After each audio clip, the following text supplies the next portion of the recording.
David Korten is author of several books, including the international bestseller, When Corporations Rule the World. His new book, Change the Story, Change the Future, A Living Economy for a Living Earth, was released just earlier this year. David is co-founder and board chair of Yes Magazine. Let's hear it for Yes Magazine.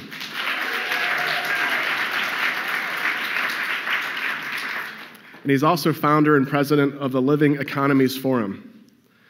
He is the lead author of two reports, How to Liberate America from Wall Street Rule, I'm all for that, and Jobs, a Main Street Fix for Wall Street's Failure, published by the New Economy Working Group, for which he is co-chair. David holds an MBA and PhD degrees from Stanford Business School and has 30 years of experience as a development professional in Asia, Africa, and Latin America, and has served as a Harvard Business School professor, and we won't hold that against you. He's also been a captain in the U.S. Air Force, a Ford Foundation project specialist, and a regional advisor to the U.S. Agency for International Development. Please help me in welcoming Dr. David Korten.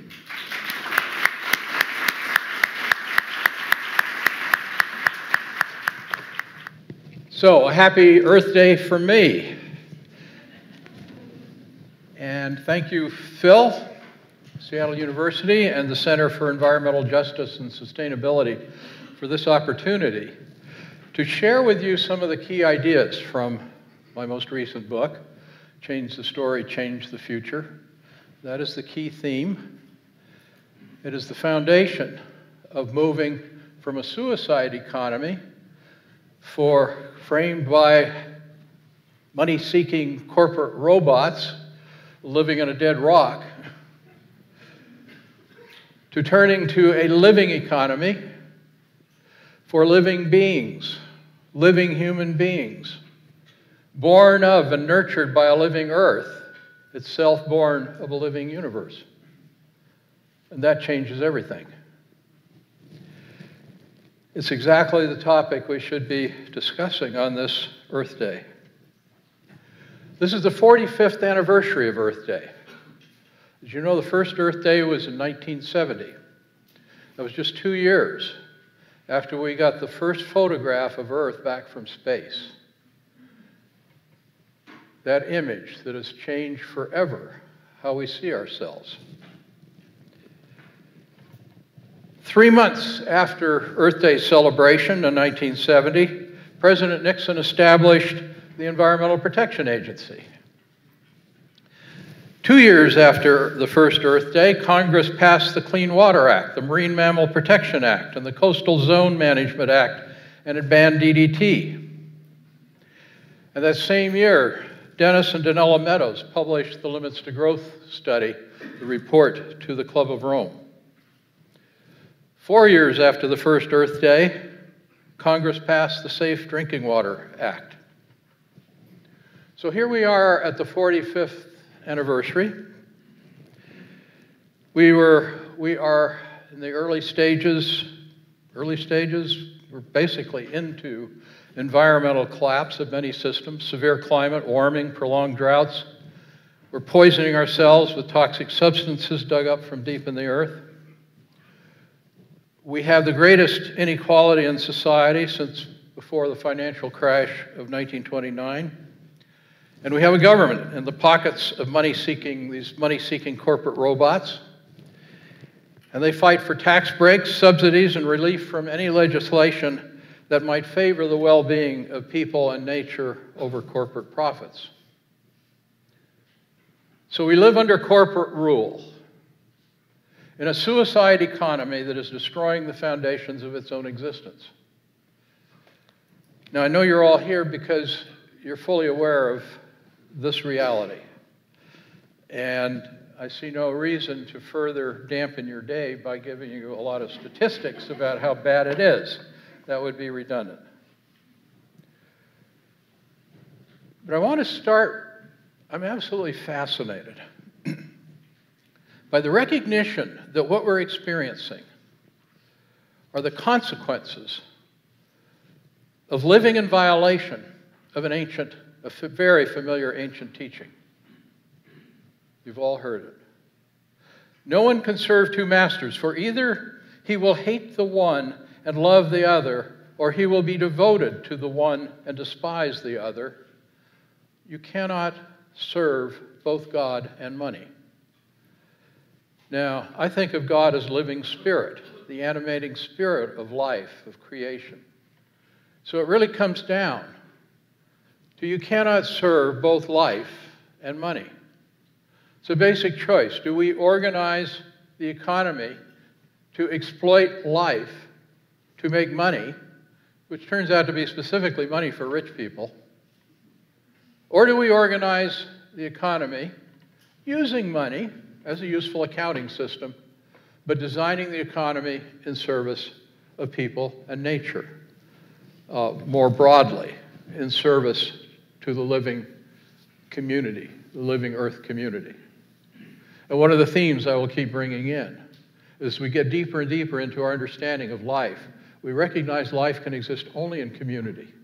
And as you understand at the deeper level how life organizes, life is constantly organizing to maintain the conditions on this planet essential to the existence of life. Living community, creating the conditions essential to its own existence. So we got a lot to cover tonight. Actually, I wanted to, anytime I stray from my notes, I leave out critical pieces. Very significant that we meet here in a Jesuit university. As you all know, Pope Francis is a Jesuit. I'm very taken by the point from his recent homily about money. The worship of the ancient golden calf has returned in a new and ruthless guise in the idolatry of money and the dictatorship of an impersonal economy truly lacking in human purpose. It's interesting that the Pope understands the economy much better than most economists do. Basically, what he's saying is, we've all heard the phrase, money is evil. Essentially saying money is not evil. It's the worship of money that is evil. The worship of money is a false god. And as I will get into, we have literally developed an economy around the worship of money. Now, we're going to cover a lot of complex issues tonight. I want you to be aware it all comes down to simple principles in the end. And the interesting thing about it is these principles live in the human heart. They are principles with which we are born. They are principles that were well understood by the earliest humans, so far as we know, back to the time when the human consciousness first emerged. So they're not new. You'll recognize them. You know them. They live in your heart. The difficulty is that these simple, self-evident truths are all fundamentally contrary to what we are normally taught through most of our educational system and through most of corporate media. Our challenge, in the words of the Earth Charter, let ours be a time remembered for the awakening of a new reverence for life. Now, this is why I'm so excited to be speaking at this university, Seattle University, a Jesuit university.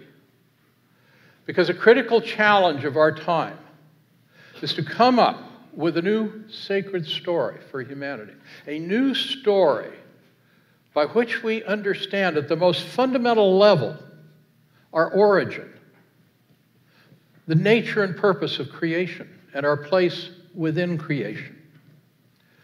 And it needs to be a story that draws from all of the sources of human knowledge and experience. So from indigenous wisdom, from religious teaching, from scientific understanding and discovery, and our daily experience.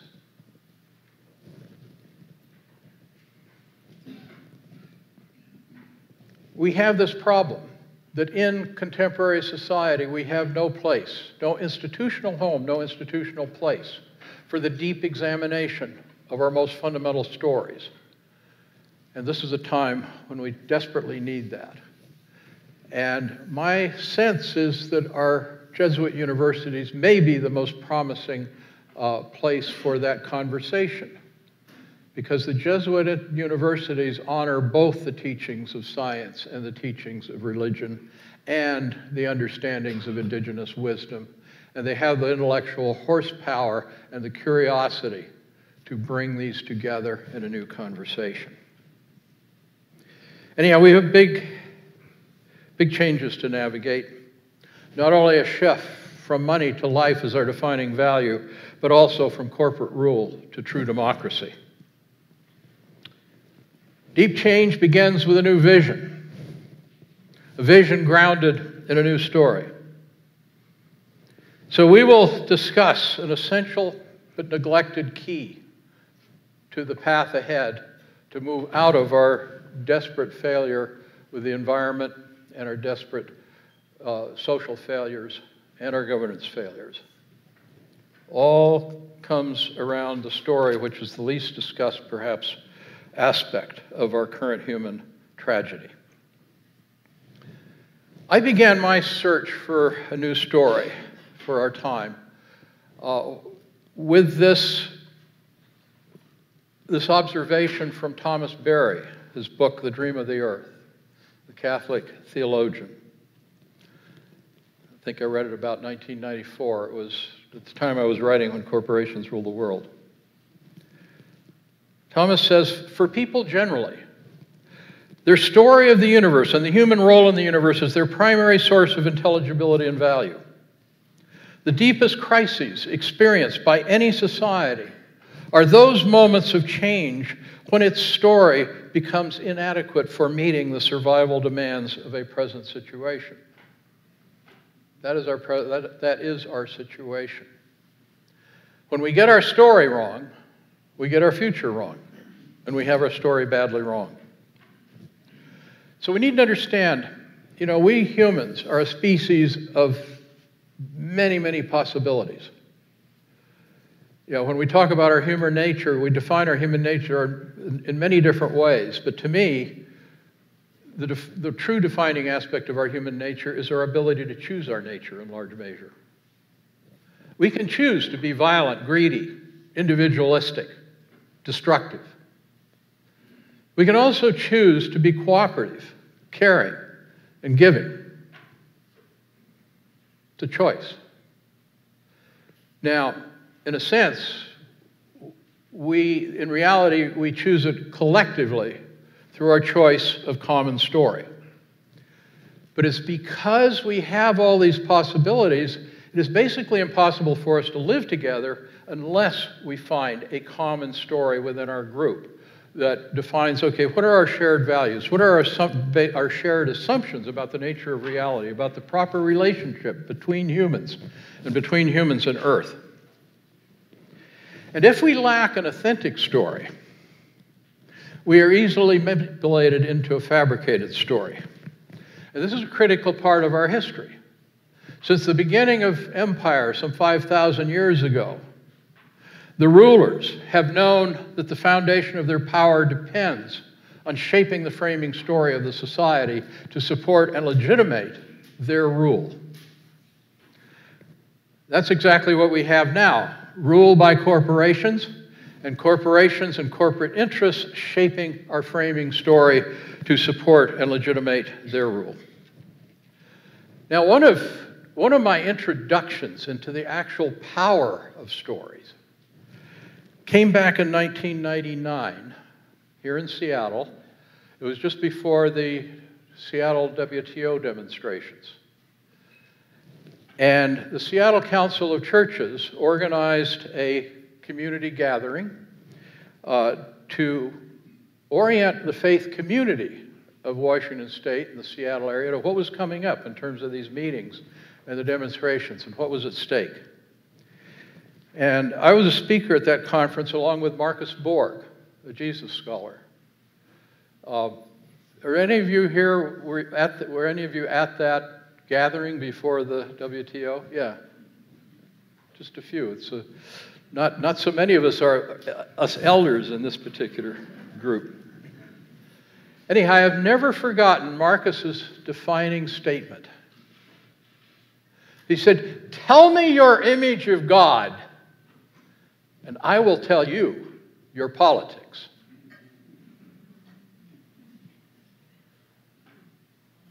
Tell me your image of God, and I will tell you your politics.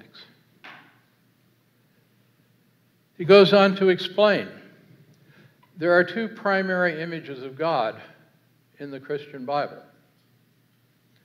One is the anthropomorphic patriarch, the God created in our image, who is an elder male like me. I can't imagine who would have written that story. It sets up a hierarchy of domination. Who is closest to that God? That God who is all-powerful and all-knowing. So what's the hierarchy then? So, and of course, part of it comes out as men are over women, women are over children, maybe they're all over people of color, they're over animals, et cetera, et cetera. But who's closest to God? Who does God favor? Which obviously is the rich and powerful. Well, that's interesting. He says the other image is the spirit image. The spirit manifests through all creation, through all being. He said, now that image sets up a very different frame for society. We are all connected. We are all interrelated. We are all part of the same expression. Wow, now there's the foundation for democracy, for true community. So that really burned itself into my consciousness in terms of the power of our stories and the extent to which, in some ways, very simple variations in what on their surface are very simple stories can have profound effects in society.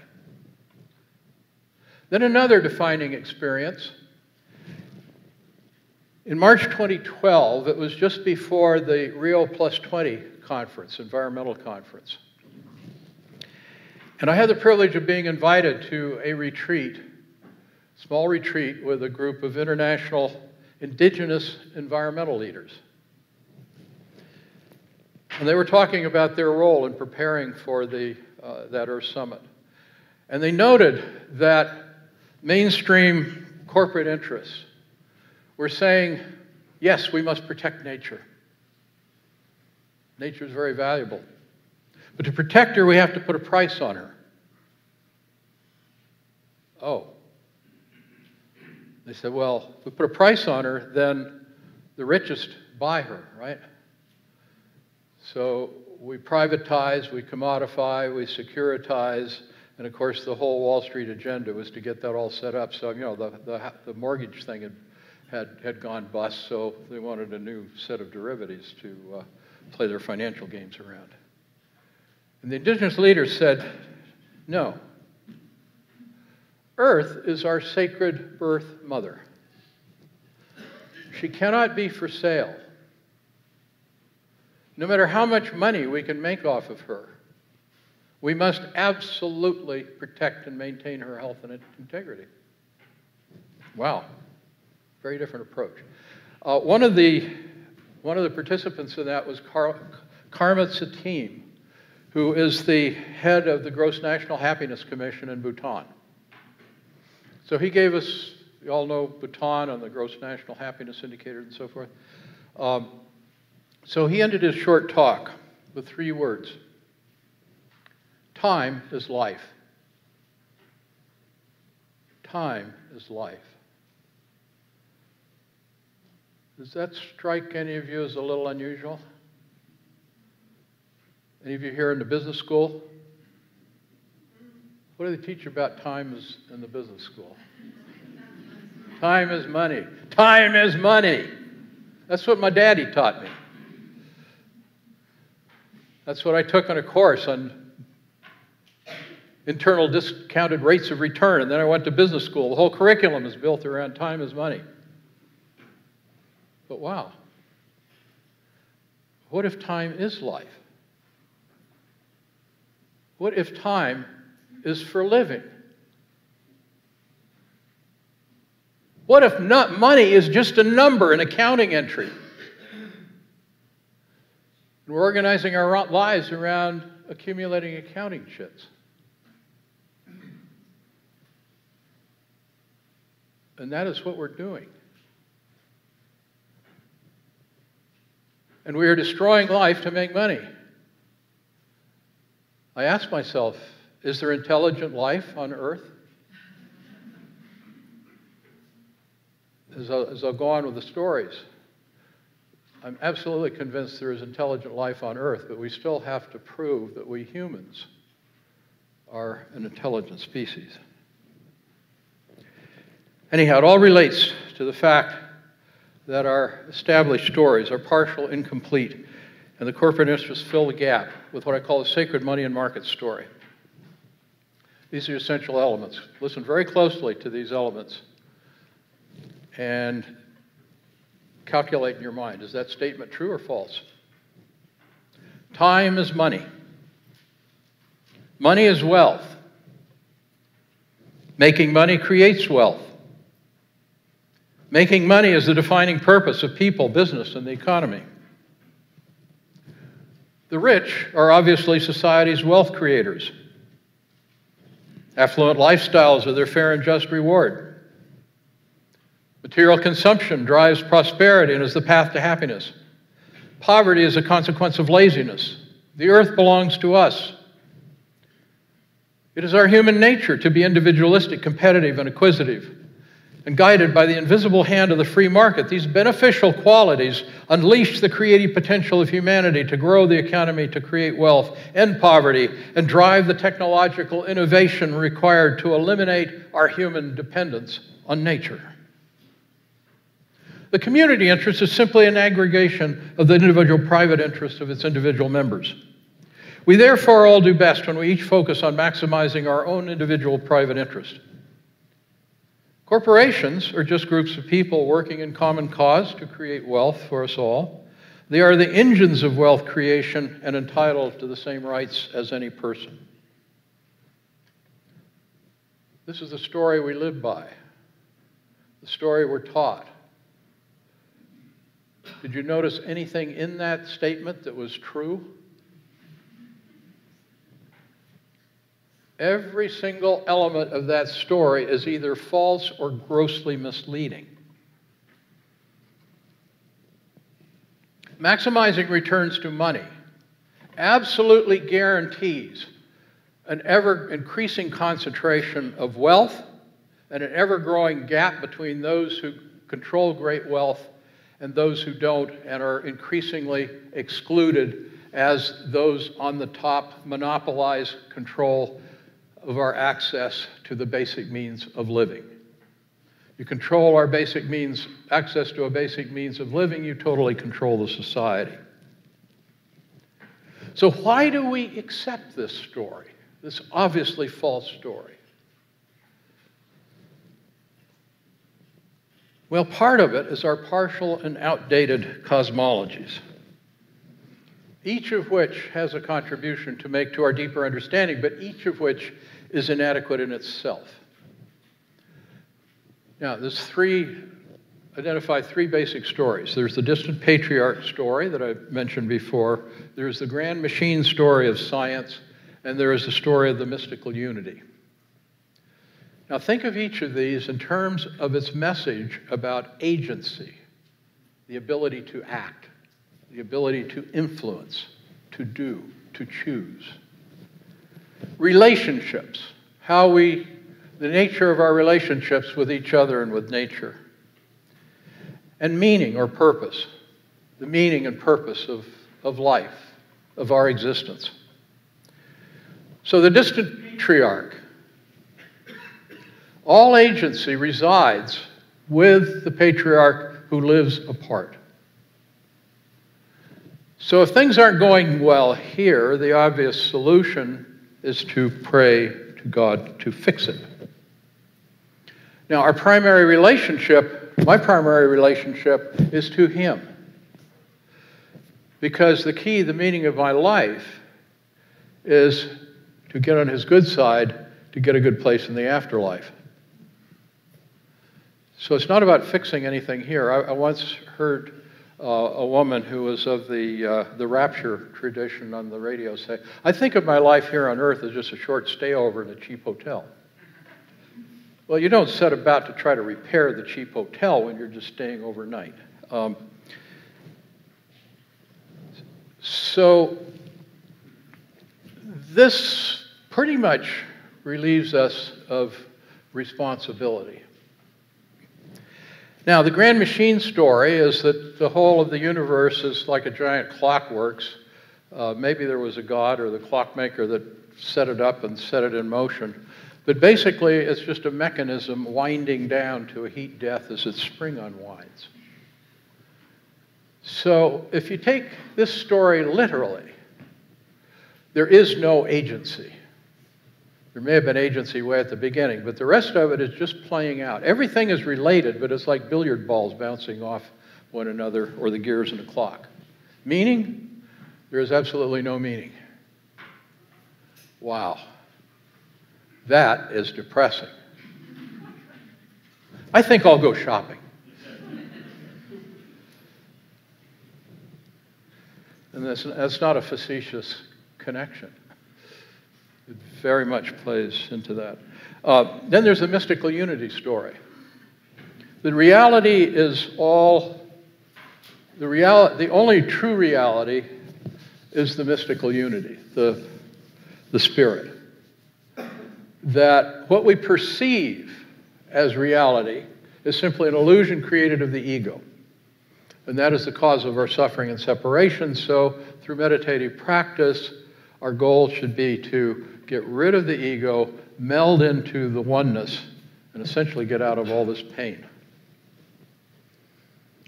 Now that's also interesting because there is no particular meaning to existence in that story. Relationships all sort of dissolve because it's all just an undifferentiated unity. Agency is kind of irrelevant. So there we have three stories, each partial, none of which that I can see offers us any true guide to addressing the realities of the failures of society as we see them. Now, if we begin to put them together, however, we see a very interesting synthesis. Religion recognizes there is agency in creation, there is consciousness, and there is intelligence. It exists in the universe and is essential to the unfolding of the universe. Then you come to science. Well, mechanism and chance are a part of our material existence. And science gives us insights, a lens into the deepest structure of reality and of creation. I mean, my field is organization from business school, and so I want to know how things organize. And, in business school, you just look at how the corporation organizes to make maximum money. But if you apply that to creation, you say, wow, you look at all those, particle physics, quantum physics. You look at the deepest levels of biology. These physical forms are organizing out of these particles by processes that we have scarcely the slightest understanding. And then we get into our own bodies and the organization of our bodies, the organization of life on Earth, all of the organisms and how they relate together. We have only the barest understanding of that. But it does create a sense of wonder. Then you come to the mystical unity story of spirit is the ground of all creation. that all creation is a manifestation of spirit. Okay? So maybe we put these together. And what I see happening is an emerging new story.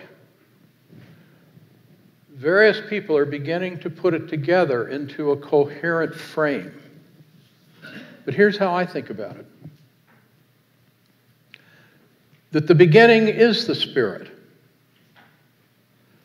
The spirit that has, in a sense, we reflect some of its characteristics. At our deepest level, we have this human drive to know, to understand ourselves, to understand our purpose, the meaning of our lives. We long for that knowledge. So perhaps the spirit longed for that same knowledge. And how does it know itself? There is nothing else. By becoming, by expressing, by exploring its possibilities. So it bursts forth in this cloud of energy particles as science describes it. And these energy particles, over time, begin to find ways to connect, to come together into ever more complex atoms, and then into more complex molecules. And they form massive star systems and and galaxies, of which we now know there are billions and billions of galaxies, each with billions and billions of stars. And somewhere, for some reason, on one planet around one sun, life gets a foothold. The simplest of one-cell organisms with no cell nucleus. But over several billion years, these organisms, organizing as a planetary community, working with the deep geological forces of Earth, totally transformed the conditions on the surface of this Earth in ways that we do not find duplicated so far, have not been able to discover on any other planet. They transformed the temperature, they created the climates, they created the chemical composition of the air, the chemical composition of the sea, the cycles by which water is fresh water is continuously generated. And perhaps in some ways most significant to our time, they extracted from the atmosphere excess carbons and toxins to sequester them deep underground, to create the conditions on the surface of the planet essential to the existence of more complex forms of life. Now, you may notice that in our advanced intelligence and technological capability, we have created an economy that is devoted to taking those toxins and carbons from the deep sequestration, releasing them back into the environment for what purpose? To suppress and exploit the various dynamics of these natural living systems that are essential to maintaining the conditions for our existence. This is an act of collective, suicidal insanity. Now, if we begin to get into our consciousness that Earth is a living organism, a community of life that self-organizes to maintain the conditions essential for us to exist, you get a very different perspective on how we might go about organizing our economy. You also see in the total pattern of this unfolding of creation a consistent arrow, always toward greater complexity, greater beauty, greater awareness, and greater possibility. And every being, every organism, whether simple cell or complex humans, whether a grain of sand or great mountains or great galaxies, each is contributing to the continued unfolding of the whole. Each has its place in creation. That brings us to the question, what is our human place in creation? Everything that creation creates from that perspective has a purpose. You know, Earth did not birth us so that we could exploit her and destroy her and all her children. Clearly, Earth birthed us to find our role and to participate in this continued creative unfolding. One of our most defining characteristics is our reflective consciousness, our ability to reflect back on our own consciousness and to choose our nature, to choose our story, and thereby to choose our future. You begin to get into that, you can begin to see we might really have some really interesting possibilities for contributing to this creative unfolding rather than destroying it out of our own egotistic sense that it all was created for us.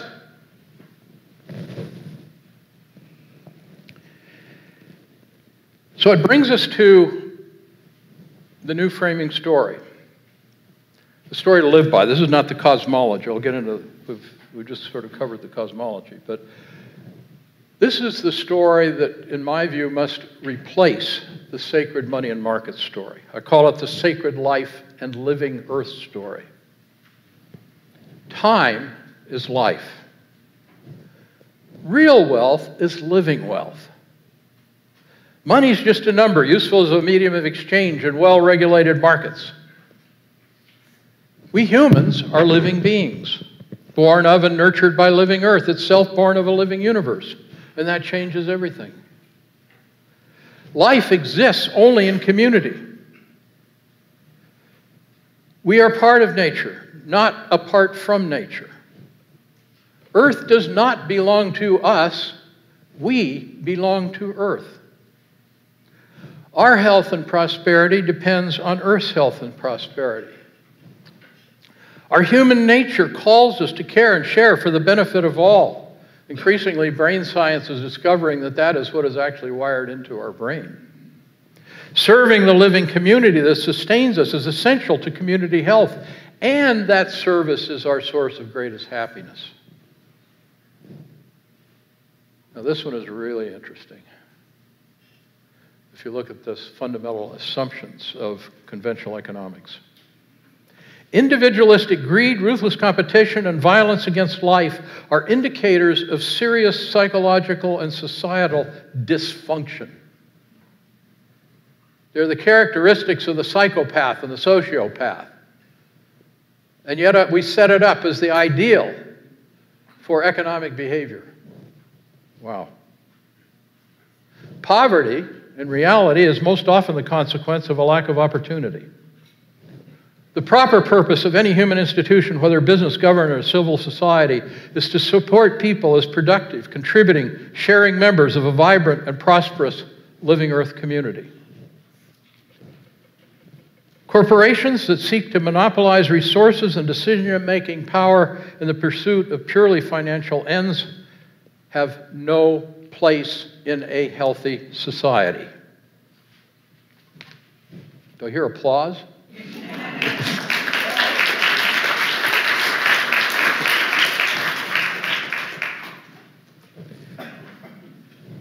So, if we build from the sacred life and living earth story, we find we have the foundation for creating a living economy that organizes as life organizes, to maintain and enhance the conditions for life.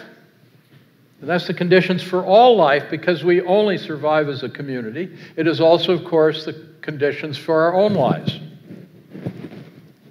But it's not like environmentalism is some do-gooder cause. It's about survival. It's about discovering our true nature and our true purpose. Now, this is what's a major source of hope. You know, not only the elements of that living universe story coming out in science research and philosophy studies and all sorts of different endeavors, even though it doesn't necessarily all come together yet, but it is emerging. The other exciting part is when you recognize that all around the world, in communities most everywhere, increasing numbers of people are organizing to bring forth a living economy. They are rebuilding their local economies. They're rebuilding their communities. They are engaging in organic agriculture or biodynamic agriculture, young people going back to the soil, creating farms that are rebuilding the soil, that are working within community to feed themselves and feed their neighbors, starting farmers markets. We're building bicycle-friendly cities. We are right here in Seattle, the center of the global living building movement, which is working to create a whole built environment that works, rather than separating us from one another and separating us from nature, connects us to one another and nature in ways that maintain the dynamic generative processes of Earth at every level. We have people who are promoting constitutional amendments to strip corporations of personhood rights, campaign finance reform, living wage campaigns like here in Seattle, fighting fracking and coal trains, Sierra Club locally organizing to fight the using of our port to service these Shell oil ships, keep the carbon in the ground. We have these calls for racial justice, which is part of the rebuilding the equity, equality into our society, which is absolutely essential to democracy. If you have excluded groups, if you have concentrations of power like we have now, there is no way you can have real democracy, which we are demonstrating in spades. And of course, one of the major issues right at the moment is the Trans-Pacific Partnership, which is this massive effort to advance the regime of corporate rights, which puts corporations beyond the reach of law, and which begins to actually set up rules that prohibit us from doing the things that we have to do to create a living economy.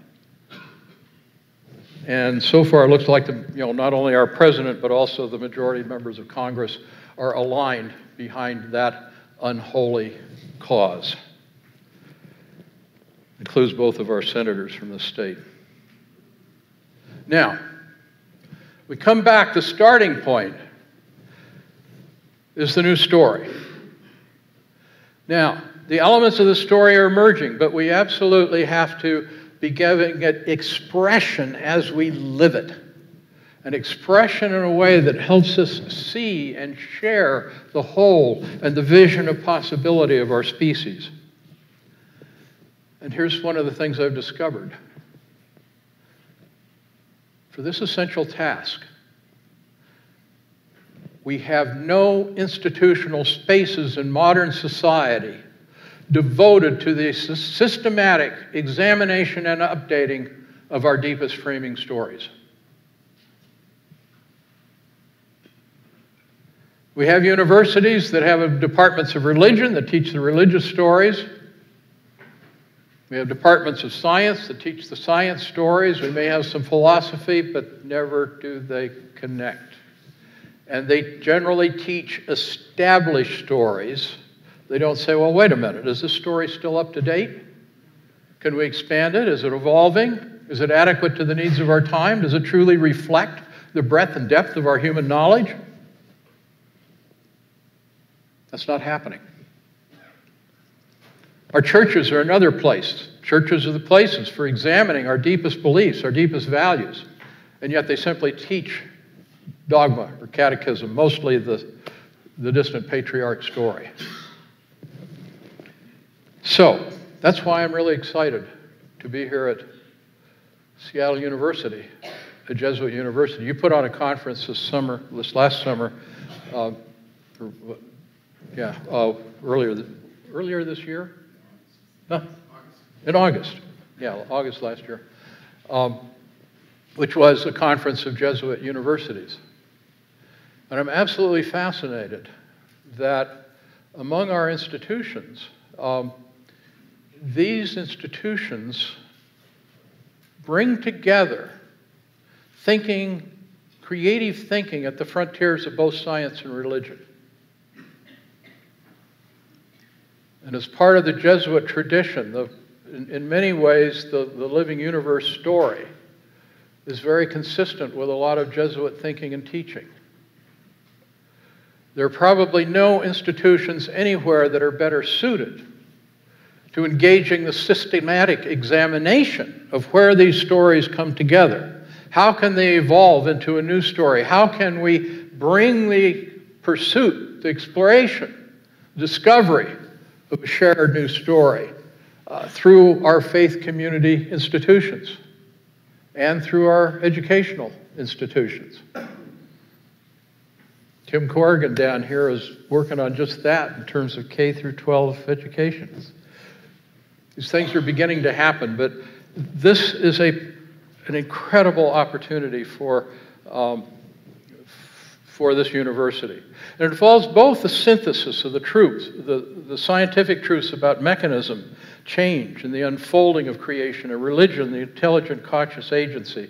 It also is an exploration to take us beyond the separation of individual and community, individualism versus collectivism. You know, we grew up taught the story, at least certainly my generation, there's only two choices. Either you're a capitalist or you're a communist. So either you're a ruthless, thieving individual, or you're a suppressed collectivist who loses individual identity.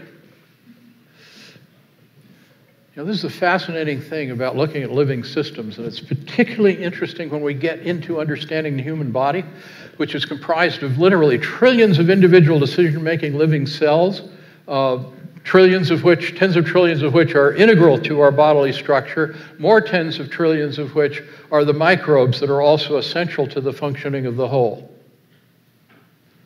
Now take a little time sometime and think about that. We're not conscious of those individual cells. So tiny. Could they be intelligent? And yet our whole existence, our whole function depends on their ability to cooperate together. And if you think about the process, each one has to recognize its individuality and maintain its own distinctive health and identity and function. But it also has to use that function with an evident awareness of its place in the larger whole and the contribution it makes, and the fact that it is dependent on the larger whole and the larger whole is dependent on it. Wow. Do you think there's any possibility that we who consider ourselves the highest and most intelligent of life forms might figure out how to do that with each other? A very, very interesting question to pursue. These are all areas, you know, not long ago, I guess a lot of physicists still maintain this. They say, well, there's this last little particle we haven't discovered. And if we just find that little microscopic particle, we will understand everything. Well, give me a break. You know, the real frontier of science is coming to terms with how little science actually does understand, how little we understand as a species, how much further we have to go to plumb the depths of reality and understanding. And recognizing that, yes, part of that is mechanism and chance, but we also have to recognize the role of conscious intelligence and its role in this incredible process of self-organization. And if we are to behave in that way, that is the framework of democracy, of intelligent, caring human beings, each making decisions within a larger process of collective decision-making to create and maintain the health of the whole of society. Now, if we're going to have real democracy, we've got to break out of the grip of corporate rule. We need, as I mentioned, we need to promote redistribution. We need to promote cooperative worker ownership, living wages, safety nets, citizenship education, and a radically progressive tax structure. Anyhow, we need to move into, I want to have an engaged conversation here in the group and Q&A and get your feedback. If you want to go further into the implications of the application, I do urge you to get a copy of Change the Story, Change the Future. It is a very short book. It is the shortest book I've ever written, and it is also the easiest to read, and it covers absolutely everything. So a lot of, it's the first book I've ever had that people say, yeah, I've already read it twice, and I'm planning to read it some more times. Anyhow, there are groups that will be out in the lobby that are working for constitutional amendment on to nullify Citizens United, get rid of this ridiculous concept of corporate personhood, work on the TPP trade agreements, all these different aspects, campaign finance reform, standing against coal trains, standing against the Shell service facility. These are all ways to contribute. So, in summary, we are living beings, born of and nurtured by a living earth itself, born of a living universe, continuing to unfold toward ever greater complexity, beauty, awareness, and possibility. We are creation's most daring experiment in reflective consciousness. We have a capacity, far beyond that of any other species, to choose our future. We each thereby hold a commensurate responsibility to all within our means to bring our species into alignment with creation's deep purpose. We're the ones we've been waiting for. Go forth. Let us create a new story and a new future. Thank you.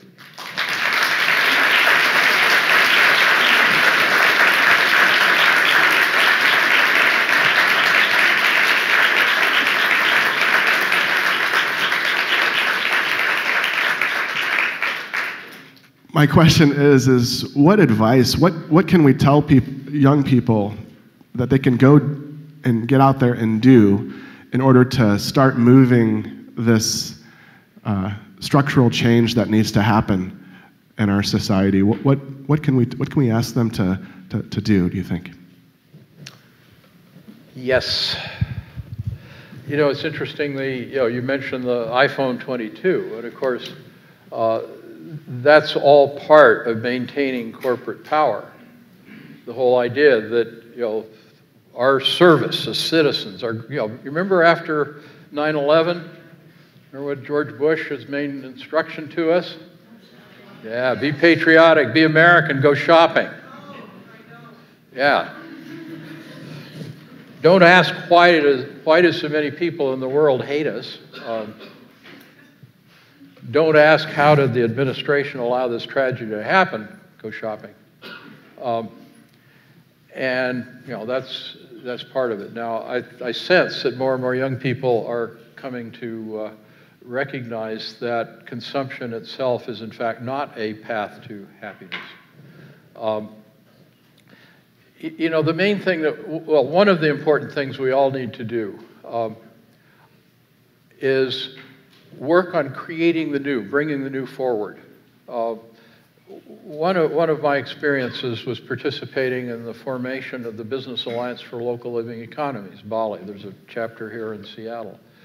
Our whole concept there is that one way to fight the corporate system and this concentrated Wall Street ownership is to rebuild local economies with local businesses that are owned, rooted in the community, and that you have to make a profit to survive as a business, but you can also, the goal is to make sufficient profit to survive, meet my needs for survival, while at the same time contributing to the environmental and social health of the community with honest wages, being environmentally healthy products and all of that. So one of the critical things that young people can do is find ways to participate in the creation of the new living economy by doing it. You can also, whatever you do, be very open and explicit that this is what I am engaged in as part of a larger story. Whether it's about racial justice, it's about the militarization of police, it's Black Lives Matter, it's about cleaning up rivers, creating bike lanes. All of these things are part of the path to this new essential vision. And you know, one of the things where our education system is such an incredible failure is that very explicitly our institutions of higher education are devoted to preparing you to go to work for the corporate predators, to serve their needs. And of course, in the process of your education, we're burdening you with this incredible debt that can keep you in debt for the rest of your lifetime, which forces you into serving the Wall Street robots. Oh, I don't have an answer to that, but boy, we have got to do something about student debt.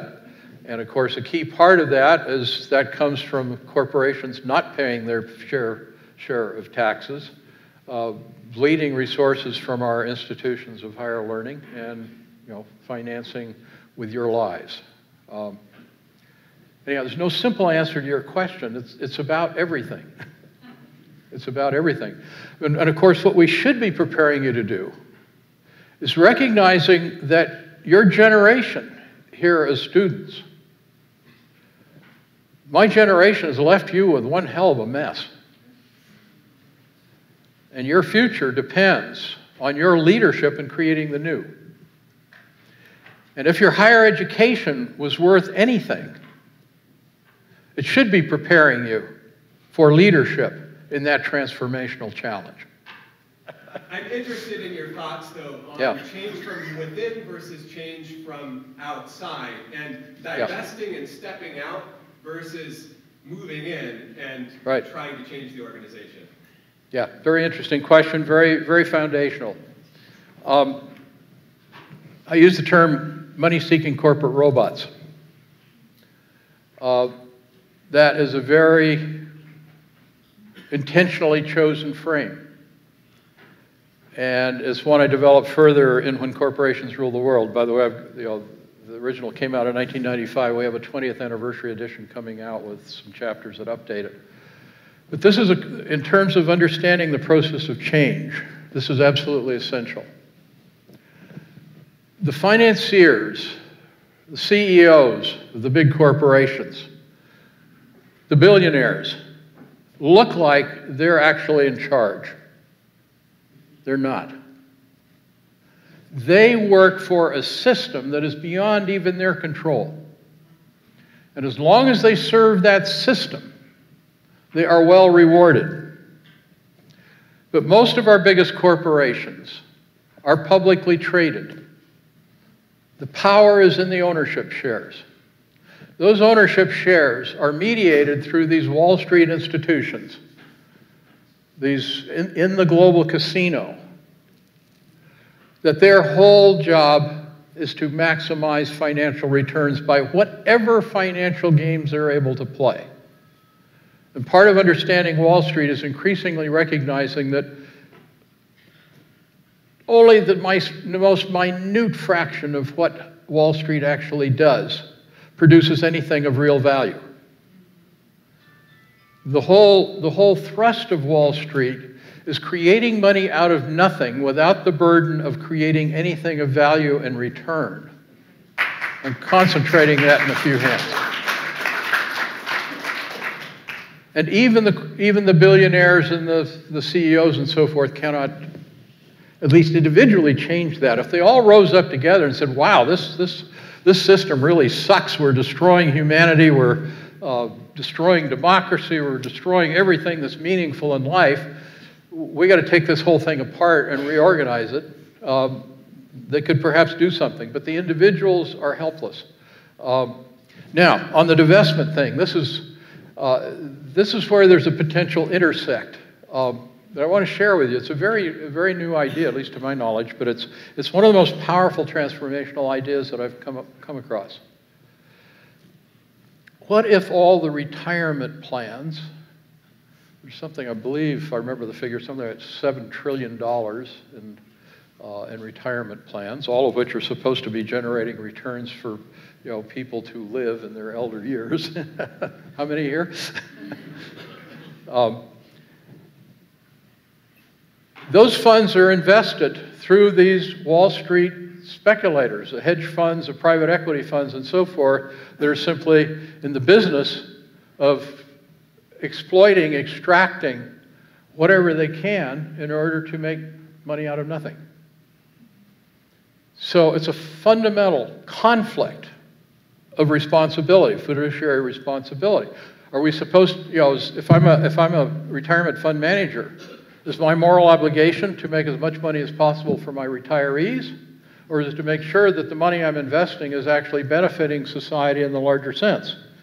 Now, the current culture, and this is true for, you'll get this from most foundation executives or managers of university endowments. The answer is, my moral responsibility is to maximize financial returns so we can do good with that money. Yeah, that's nonsense. Here's the suggestion. It's called the Evergreen Direct Investment. What if these retirement funds and the endowment funds, like for this university, got together and said, let's organize a program where we pool our funds. We go out and do what the private equity funds do. We buy out those corporations that at least could be making useful products and producing a reliable cash flow return that fits with our payment obligations. Buy them out, create a deal with management, as long as if you're willing to manage this organization responsibly for the benefit of workers, the benefit of society, benefit of the environment, and provide us with a fair and steady return, you can stay on as managers. If you don't, we'll replace you. That is then fulfilling their true fiduciary responsibility to society, and it is potentially the most powerful transformational force I can imagine, which is, in a quasi-inside sense, but it's kind of working from the margins to use the tools, the system's tools against itself on a very large scale to transform it. So maybe you can get that going here out of Seattle University. We have a deadline with this, and whether or not I buy the iPhone 22 or not, or if we divest from fossil fuel companies, I don't know that that will be sufficient in terms of a response that is needed. And we saw, you mentioned the 1999 World Trade Organization protest where there were so many people who came and made a response, and I don't know that that's ultimately made any impact. What do you suggest? So, I know that. Okay.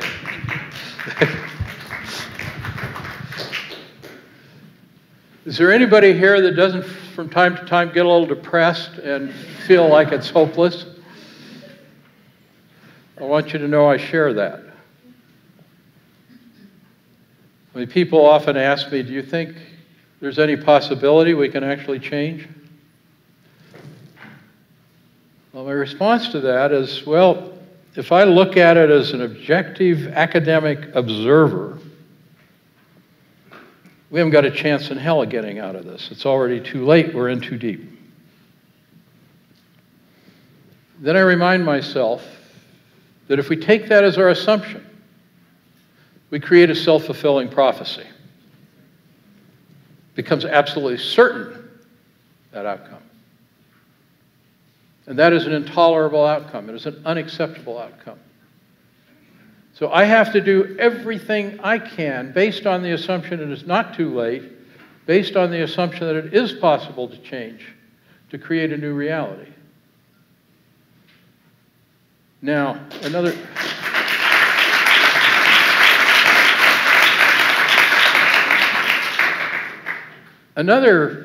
piece of that is it's a whole lot more fun getting together with friends, creating the new reality, than it is sitting around being cynical and depressed. Also, at 77 years old, I've lived through a bit of history. And I've seen some incredibly dramatic changes take place very quickly.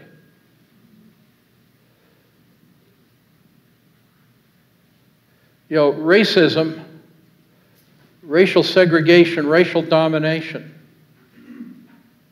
goes way, way, way back, again, to the beginning of empire.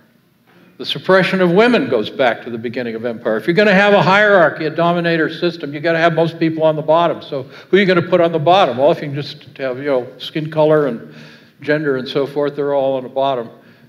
That makes it a whole lot easier for us white guys on the top. Okay, we're not through with that, but oh my, the changes that have happened in my lifetime in terms of gender relations and racial relations. Huge. We saw the Soviet Union collapse in the blink of an eye. We saw the end of apartheid in South Africa. Going back to just after World War II, India totally dominated by the British, inspired by Gandhi sitting at his spinning wheel. The Indians freed themselves from the most powerful empire in the world. Wow. All happened very quickly. The forces for change build. It's sort of like tectonic plates. And then there's a sudden shift.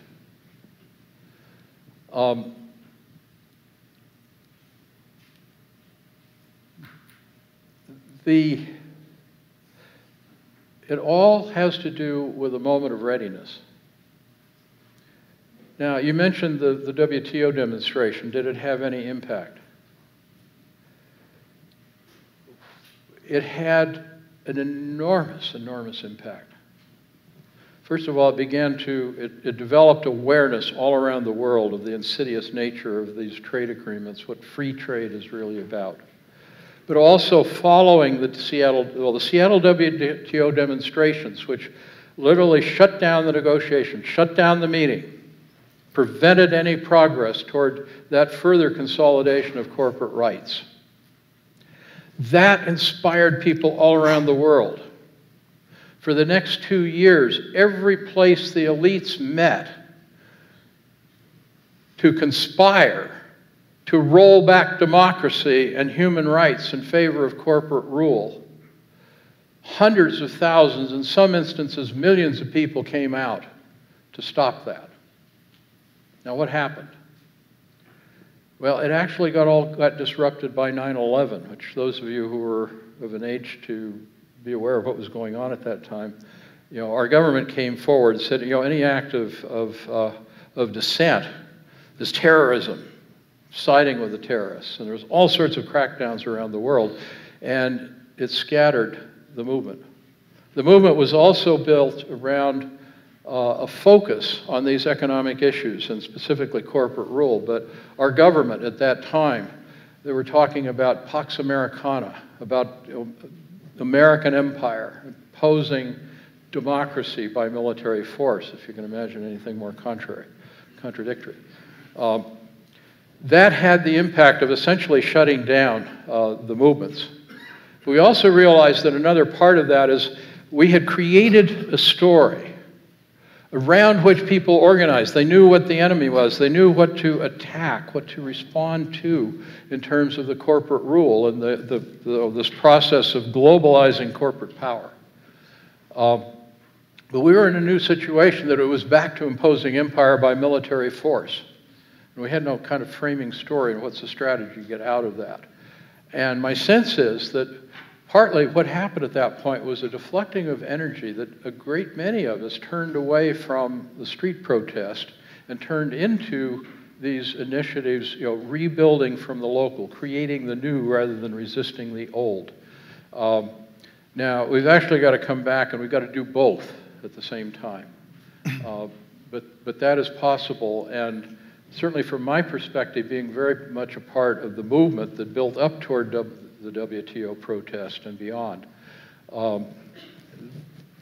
WTO protest had a huge impact, even though it was not sufficient. And of course, as you named, none of the things you named are sufficient. Everything must change. We have many initiatives, We need to continue with those, both the resistance and the pro-action. But we also have to bring it together into a larger framing story so that we each see how our individual contributions connect to the contributions of others. What we found recently within this, the laws of the state of Washington is that there's the ability to work through what they call alternative learning experience, ALE, which allows for the creation of new curriculum that is a kind of a hybrid homeschool / public school model.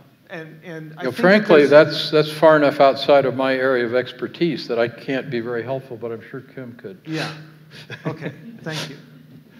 Now, just coming back to the issue of the story, the thing I've learned in my experience is that timing is everything. There is a moment around each of our issues where there is a readiness in society for deep change and for a new conversation. And I'm getting all sorts of signals that this is a time for a discussion about the deeper story. And it may sound like, well, it's kind of a diversion. That's a little woo-woo. We got to, get out on the street. But the power of the story. That was what I learned through the International Forum on Globalization, which was the group that we worked together to change the fundamental story about corporate globalization, free trade, and these agreements, which of course were all telling us, it's going to be great, good jobs, we're going to defend the workers, we're going to heal the environment and so forth, spread democracy, and all nonsense. We got a group of some 40 people, redefined that story, took it out into the world. People mobilized on a massive scale because there was a readiness at that point in time for a new story in action. People everywhere recognize that the current system doesn't work. The old stories make absolutely no sense. If you lay out the sacred money and market story, as I did tonight, everybody gets it instantly. Well, there's a few people that don't, but those we just got to move them aside. But also the readiness for this deeper examination. What is the purpose of our lives? Why are we here? What is the nature of our reality? How do we pull together all these findings at the leading edge of science to make sense of them in a larger way? If there's ever a moment in human history for that, it is right now.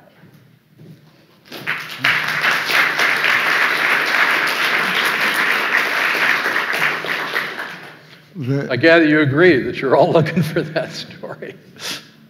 The two persons who asked before me gave a kind of a talk before asking their question. I hope I will be brief and ask specific questions. Yeah. I am not a cynic. I am an optimist by nature. Mm-hmm. I think there is something missing in what you're saying. Maybe you did not mean to miss it, but I am actually afraid that we have become in America here so self-centered that we also think that the solution is when we become aware and change our system. The trouble is our system is built by the power through the entertainment industry to make it far more enjoy watching a stupid game than actually to have a meaningful conversation and then talk about what is the meaning of my life and your life and stuff like that. Yeah. In Seattle here last year, the opening game of the Seahawks, the parking spots around the stadium were for $100 each. Like the people did not even want to leave the car at North Gate or something and then take the bus. No, they were willing actually to pay $100 to park the car because their asses has to be as close as possible to where the stadium is. So you got an inside connect? How can I buy some of those parking spots? Sure, yeah. No, my point is, through Hollywood and entertainment, we have actually showed or made the whole world think that success is to be like that, is to be like America. Yeah. Now, that's all part of the sacred money and market story. China is putting 1 million more cars on the streets every year. 1 million more cars. India will follow through, and the rest of the world. Where I came from, people dream of living the Hollywood style. Yeah. So the issue now is not just us. No. I think the damage we have done goes way beyond just our little system here in America.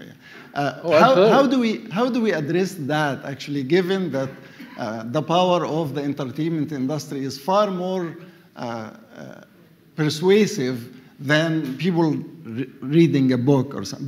That's my number one question. Number two is I had some hope here in America a few years ago when something called Occupy Wall Street happened. Yeah. And then I kept going to Westlake Park every evening and then watched people developing this stupid sign language and then the whole thing became like a balloon. It just disappeared and nothing happened. So, and then people say, oh, there is no leadership. The people did not really know what they want to replace the existing system with. Well, how do you deal with this? Like, when the next collapse of Wall Street happens, how do we deal with it? Again, Occupy is a very interesting example. It put inequality on the map. It brought that into the conversation in a way it was never there before, and it's still there. Of course, because inequality is getting even worse. But you know, we need to keep this deeper perspective in mind. That some of these things, I mean, if you understand the history of 5,000 years of empire, it took us literally 5,000 years as a species to get into the mess that we're in. It's not going to end with a single demonstration. And it gets back to the story. Now, didn't really mention, you know, Fran and I spent most of our adult lives working internationally. This is Fran here. The publisher of Yes Magazine.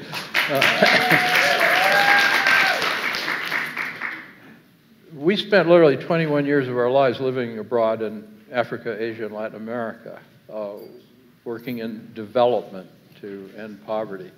So, you know, we've got pretty good feel for that. And the reason we came home was because we realized that the problems we went to solve over there start here. And of course, a big piece of it is what you just outlined. That message, spreading our role in spreading around the world the sacred money and market story, creating that image of glitter and possibility of consumerism, the idea that economic growth of any kind is a path to universal prosperity. Essentially, the sacred money and market story in the guise of economic science.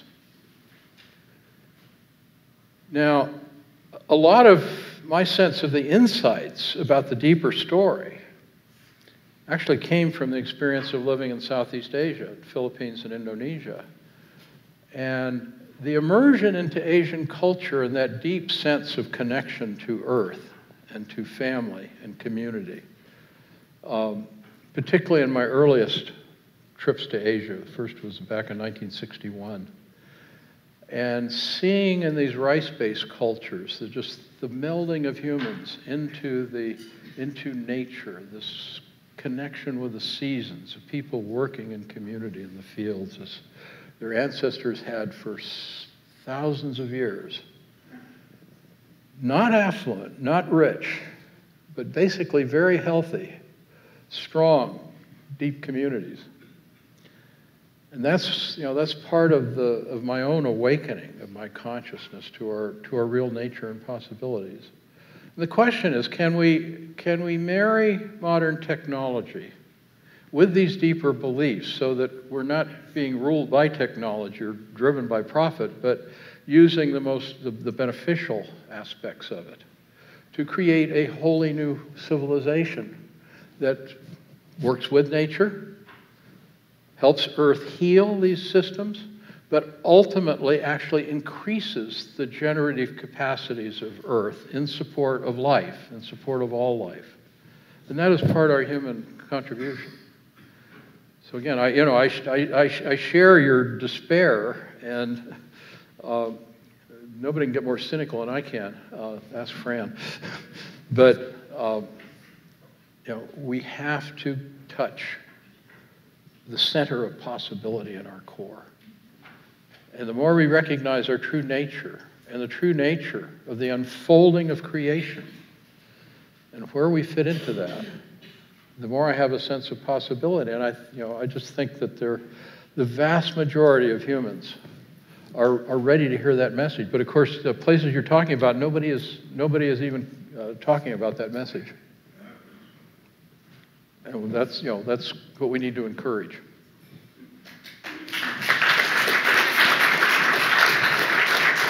I think we